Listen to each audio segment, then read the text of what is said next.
Bonjour et bienvenue dans cette nouvelle publication. Lorsqu'on travaille avec les données, il y a un concept fondamental que tout analyste connaît, la jointure entre les tables. Dans un script SQL par exemple, on retrouve souvent des clauses de type left join pour récupérer des informations en provenance d'une table de dimension afin de les rapatrier dans une table de fait. Mais dans Power BI, on ne fait pas de jointure dans un modèle en étoile déjà préétabli. En revanche, on peut utiliser une fonction DAX très simple mais extrêmement puissante, la fonction related. Dans ce nouveau cas d'usage, je vais vous montrer très concrètement le parallèle entre une jointure SQL de type LeftJoin et l'utilisation de la fonction DAX Related dans Power BI.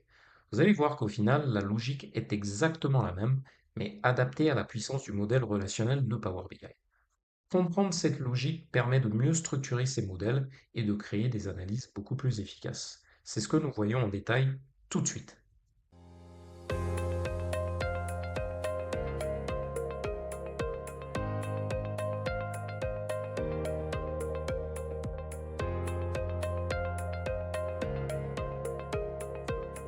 Donc là, nous sommes sur une base de données SQL Server, donc la base AdventureWorks, qui est librement téléchargeable sur les pages Microsoft Learn.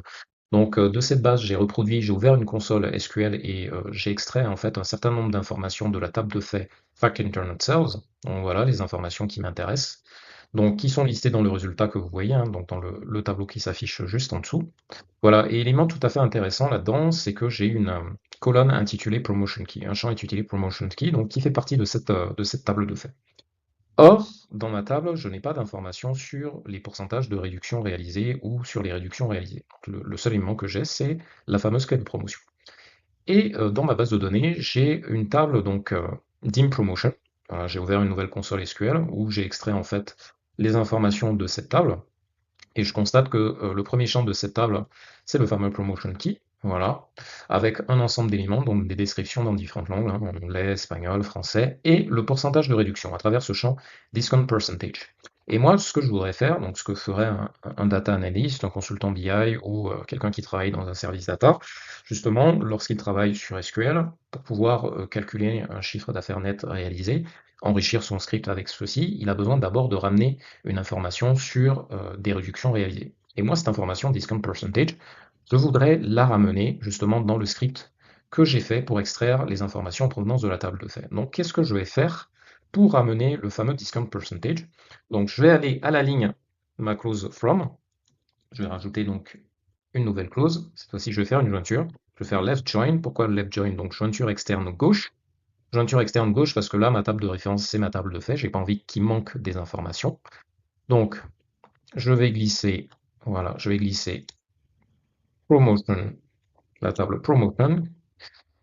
Je vais la préfixer PRM, voilà. Et juste avant de compléter,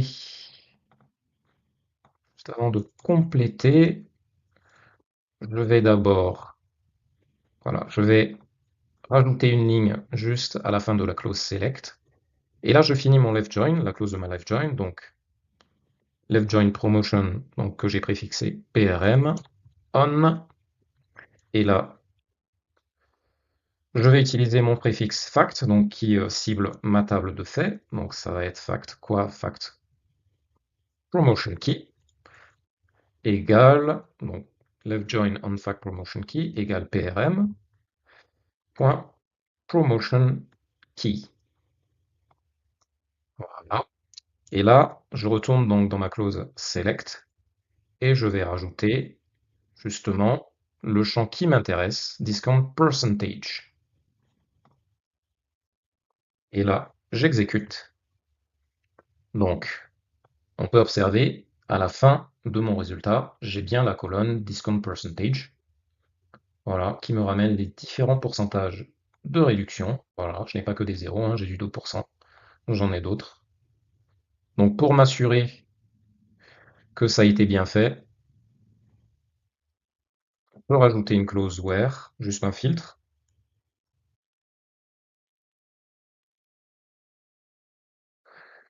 Donc where PRM discount percentage, voilà, différent de 0. Voilà. Donc là, on peut voir, hein, j'ai bien les différents pourcentages de réduction qui ont été ramenés. Donc maintenant, nous allons aller dans Power BI et voir ce qui se passe, comment on peut ramener une information manquante lorsqu'on a un modèle de données qui est déjà établi, qui est déjà en étoile. Donc là, nous sommes sur Power BI, donc dans la vue de modèle. Là, vous voyez, donc j'ai ma table de faits, Fact Internal Sales, et gravitent autour mes différentes dimensions, et dont la fameuse DIM Promotion.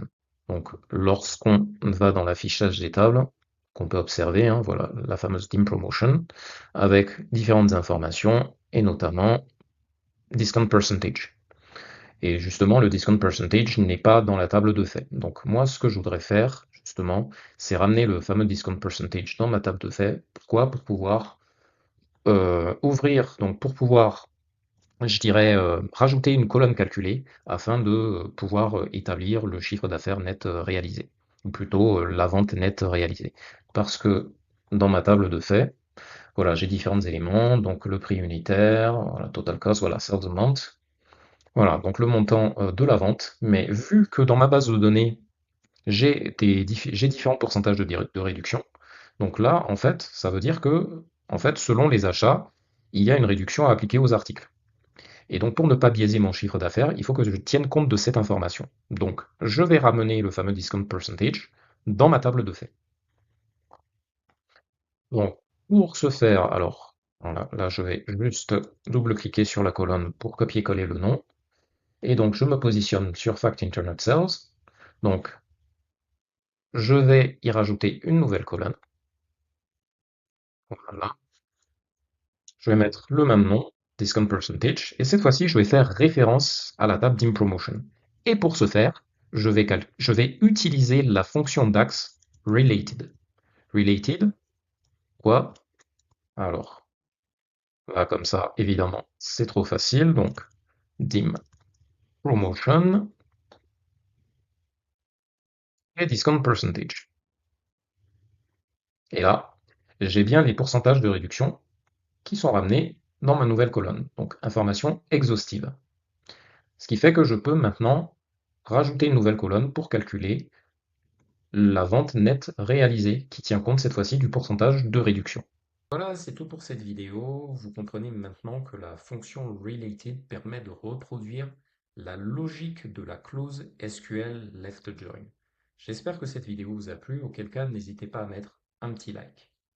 Si vous recherchez une alternative à Excel pour concevoir des tableaux de bord qui soient plus percutants afin de donner plus de sens à vos analyses, ou que vous vous intéressez à la data visualisation mais vous ne savez pas forcément par où commencer, vous avez la possibilité de vous inscrire à un webinaire gratuit dans lequel vous allez découvrir pas à pas comment utiliser la puissance de la data visualisation pour concevoir un dashboard impactant, et ce sans pour autant avoir besoin d'être expert en informatique. Pour y accéder, il vous suffit de cliquer sur le lien sous cette vidéo. Portez-vous bien et à très vite.